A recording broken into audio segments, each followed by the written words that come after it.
जम्मू कश्मीर को लेकर आप सबको याद होगा कि मरकज़ के ज़ेर-इंतज़ाम इलाके के अंदर पॉलिसीज़ कैसे बनेंगी, कौन कहाँ पर क्या चीज़ रिवाइव की जाएगी, किसको कितना हक मिलेगा एजुकेशन में, जॉब में, या जो स्पेशली एबल्ड लोग हैं, जिस्मानी तौर ख़ास हैं, उन लोगों को क्या फ़ायदा मिलेगा। मुख्तलिफ़ कैटेगरीज़ जिनमें एससी, ओबीसीज़ हैं, ईडब्ल्यूएस हैं, या फिर इसके अलावा जनरल कैटेगरी या ओपन मेरिट में जिसको नुकसान पहुंचाने के इल्ज़ामात काफ़ी ज़्यादा लगे, लेकिन आइंदा कुछ दिनों में इसमें तब्दीली का इम्कान है। वो इसलिए कि एक तो आप सबको याद होगा कि नेशनल कॉन्फ्रेंस ने जो इंतखाबी मंशूर लाया था, पॉलिटिकल मैनिफेस्टो जो उनका था, उस घोषणा पत्र में उन्होंने क्लियर कहा था कि वी विल चेंज और नज़रसानी इस काम पर करेंगे जो सरकार ने किया है, जहां रिजर्वेशन पॉलिसी तो बनाई गई बट ये डिस्क्रिमिनेटरी है। पिछली रात एक स्पेस होती है ट्विटर पर, और आप सबको याद होगा कि सैयद आगा रूहुल्लाह मेहदी जो नेशनल कॉन्फ्रेंस के सांसद हैं, रुकने पार्लियामेंट हैं, श्रीनगर कॉन्स्टिट्यूंसी को रिप्रेजेंट करते हैं, उनका क्लियर मौक़िफ़ है कि ओपन मेरिट नौजवानों के साथ या जो जनरल कैटेगरी में है उनका गला काटा गया when it comes to reservation policy. तो अब इस पर नज़रसानी वो करेगी, और उमर अब्दुल्ला को इस सिलसिले में एक खत भी लिखा है। नंबर 1। नंबर 2, बड़ी बेबाक अंदाज में अपनी राय रखने वाले वहीदुर रहमान पर्रा ने एक ट्विटर स्पेस में, और इनके अलावा कुछ लोग डिस्कशन कर रहे थे, और वहीं पर सलमान अली सागर जो इस बार चुनाव जीते, डेब्यू था उनका पॉलिटिकली, आप देखेंगे एक बड़े प्लेटफॉर्म पर एमएलए इस बार चुने, श्रीनगर की एक कॉन्स्टिट्यूंसी से जीत कर आए। उनके वालिद साहब भी जीते खानियार से, और ख़ुद भी वो हज़रत बल से जीत कर आए, आसिया नकाश को उन्होंने हराया। वो भी कह रहे हैं कि बहुत जल्द हम इस पर मिलकर काम करेंगे, पॉलिसी बन रही है और बहुत जल्द इस पर आप खुल कर देखेंगे कि सरकार जो मौक़िफ़ रख रही थी उसके मुताबिक काम होगा। यानी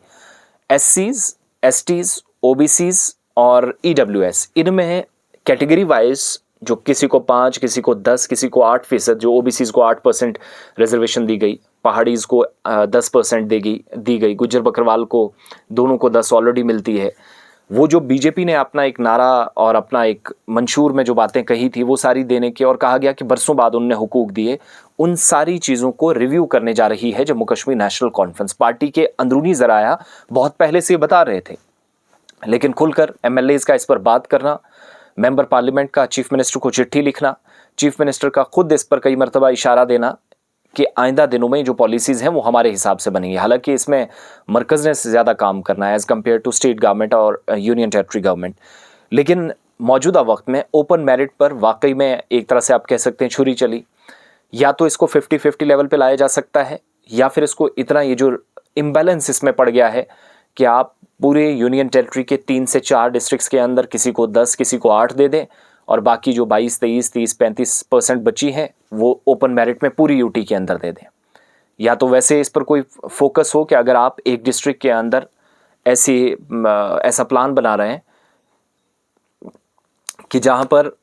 पहाड़ियों को और गुज्जरों को जितनी टोटल दी गई है, वहीं पर आप सोचें कि टोटल ओपन मेरिट वाले कितने हैं, उनको भी कितना दिया जाएगा।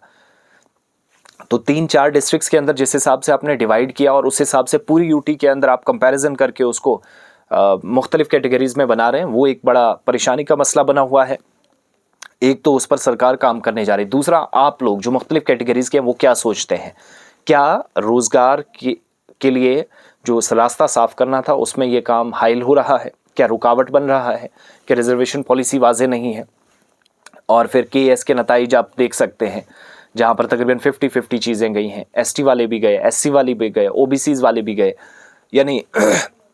लेकिन एक जगह पर कहीं ना कहीं ऐसा महसूस होता है कि ओपन मेरिट वालों या जो जनरल कैटेगरी वाले हैं, मेहनत बराबर होती है, बल्कि कहीं पर ज़्यादा भी होती है। वही 10, 15, 20 साल स्टडीज़ में लगते हैं, रिसर्च करते हैं, डिग्रीज़ करते हैं, डिप्लोमाज करते हैं, स्पेशल कोर्सेज़ करते हैं, ग्रेजुएट हैं, पोस्ट ग्रेजुएट हैं, मुख्तलिफ यूनिवर्सिटीज़ में मुल्क से बाहर चले जाते हैं, लेकिन वापस आकर अगर उसी मसले पर लड़ना पड़ रहा है तो शायद ये तमाम मेहनत, तमाम काम, तमाम पॉलिसीज़, ये हिकमत अमली ज़ाया हो रही है। तो इसलिए सरकार इस पर तवज्जो दे और देगी। तमाम एमएलएज़ ने इस पर खुलकर बात करना शुरू कर दिया, और इतलात है कि अगली काबीना मीटिंग के बाद जो नेक्स्ट प्रोसेस होगा उस पर गवर्नमेंट अपने हिसाब से काम करेगी, और मरकज़ को भी इस सिलसिले में लिखा जाएगा,